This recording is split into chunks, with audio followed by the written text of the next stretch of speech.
precisely that unique language, unrelated to all the families of languages around Georgia.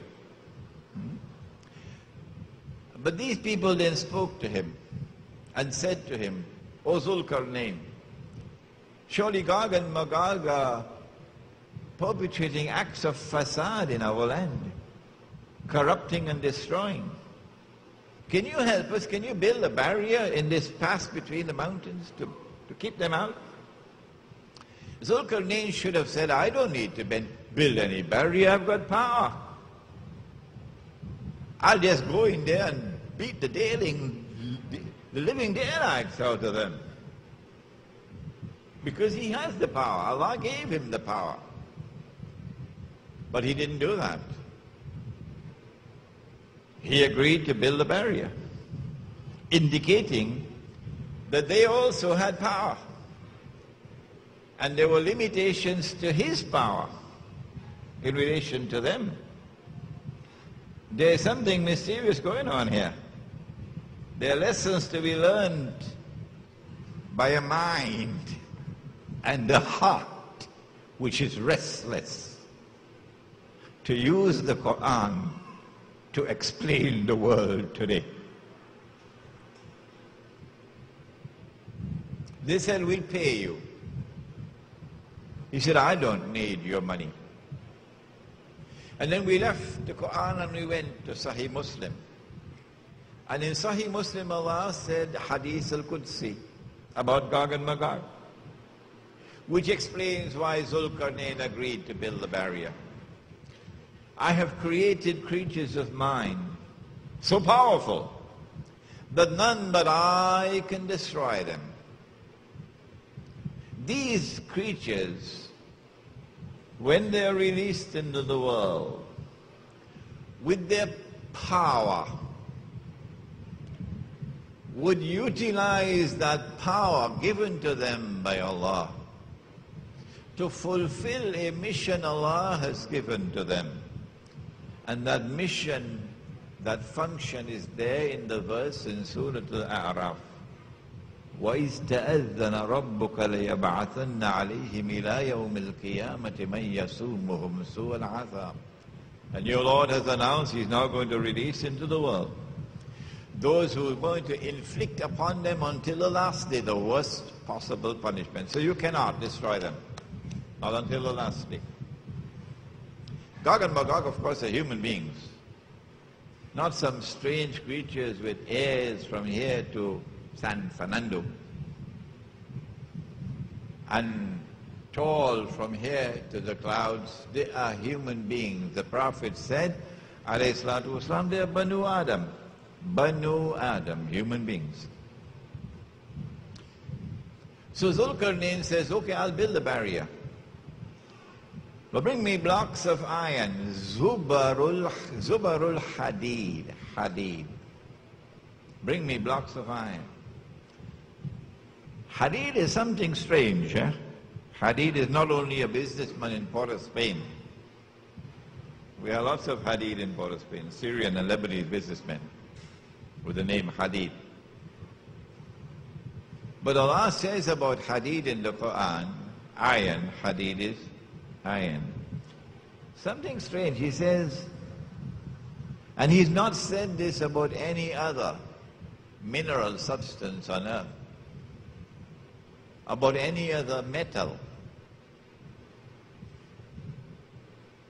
He said, وَأَنزَلْنَا الْحَدِيدِ and we sent down iron. Maulana Rahman Ansari rahimahullah, in his book Quranic Foundations and Structure of Muslim Society, and we still have the Pakistani edition, and it belonged to Maulana Sulaimani, and he's selling it at a very reasonable price. وَأَنزَلْنَا الْحَدِيدِ, Maulana Ansari says this may indicate that iron did not constitute part of the original constitution of the earth,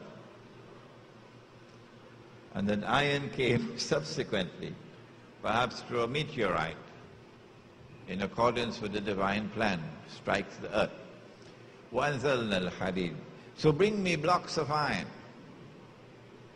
And with the blocks of iron he built a barrier which barred the pass between the two mountains. And after he had built the barrier, he said, now blow with your bellows. And he took copper, which would prevent the iron from rusting. We got some engineers here as well. And then the molten copper was poured on the iron barrier. And when it was built, he said, as Alexander the Great could not have said. Have you got peanuts in your head? How could Alexander say, هذا رحمة من ربي?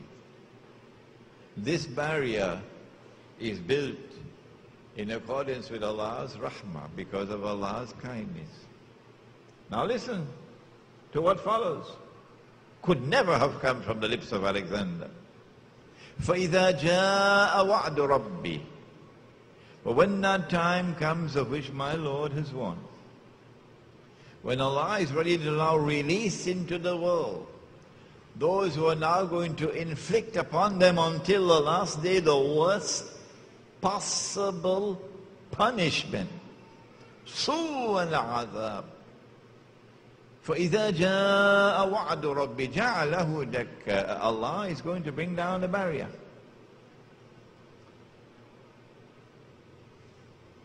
And Allah's warning will then come to pass.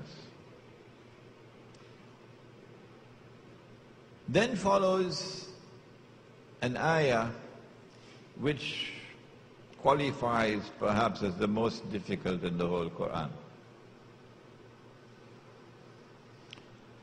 Allah then says, after Zulkarnain said, هَذَا رَحْمَةٌ مِنْ رَبِّي فَإِذَا جَاءَ وَعْدُ رَبِّ جَعَلَهُ دَكَّاءَ وَكَانَ وَعْدُ رَبِّ حَقًّا.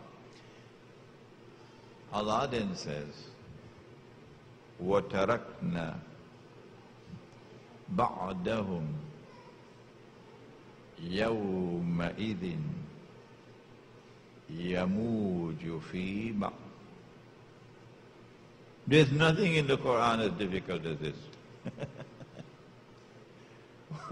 You have to study a lot of international politics to be able to penetrate this.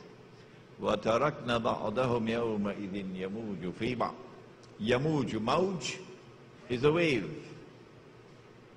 When the barrier is brought down and Gog and Magog are released,